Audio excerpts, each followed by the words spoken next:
For more great content, make sure you follow 717 Sports Media on all your podcast listening platforms. Also follow us on social media, on Twitter at 717_sports, Facebook and Instagram at 717 Sports Media. We're also checking on our website daily for your daily news and sports videos at 717sportsmedia.com.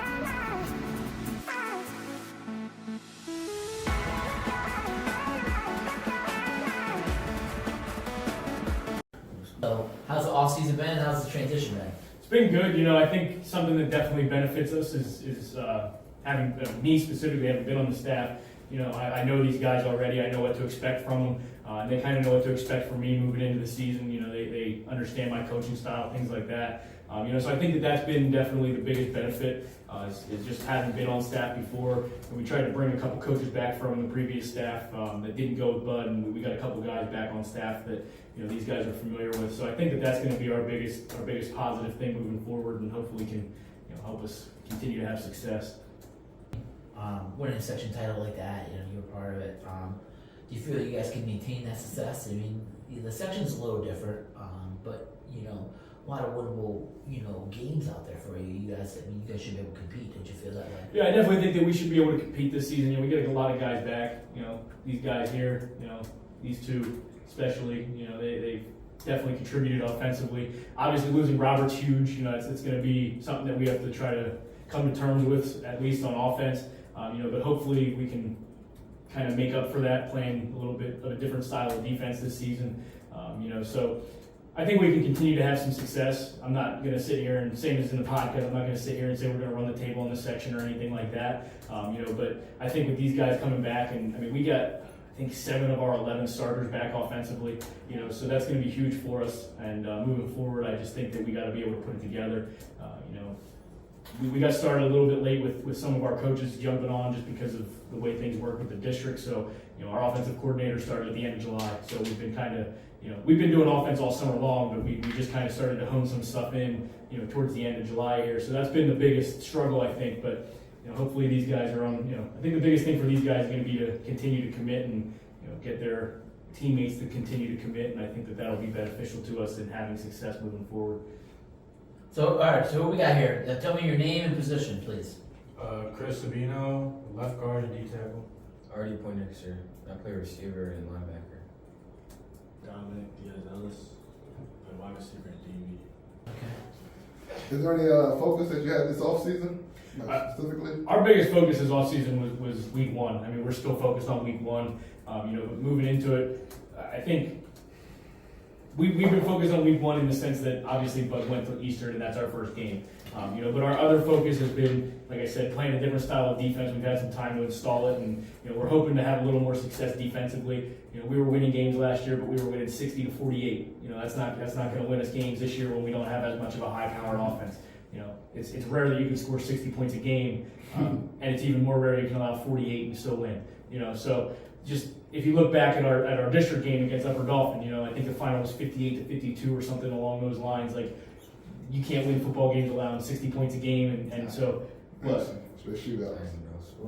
Yeah, so it might have been 48-58. We lose by 10. Either way, it doesn't translate well to a win, right? So I think that's been our biggest focus is, like I said, changing some things up defensively, moving guys into positions that we're going to hopefully have success with. I'm going to call Artie out. I know he'd love to play corner or safety, but I can't afford to lose him to linebacker. So, that's just been where he's been this summer. And, I'm sure we can use him depending on what look we get. If we go too high, he'll be the second safety back there. Kind of give him an idea of what it looks like to play safety every once in a while. But, that's, like I said, moving guys around and having guys buy into where we're putting them. Obviously kids want to play whatever position they want to play in, but, if they can buy in and play where we need them, then that's obviously going to help us be successful. So are you guys taking week 1 personal too? What are some of the goals that you guys have individually? Win the section again.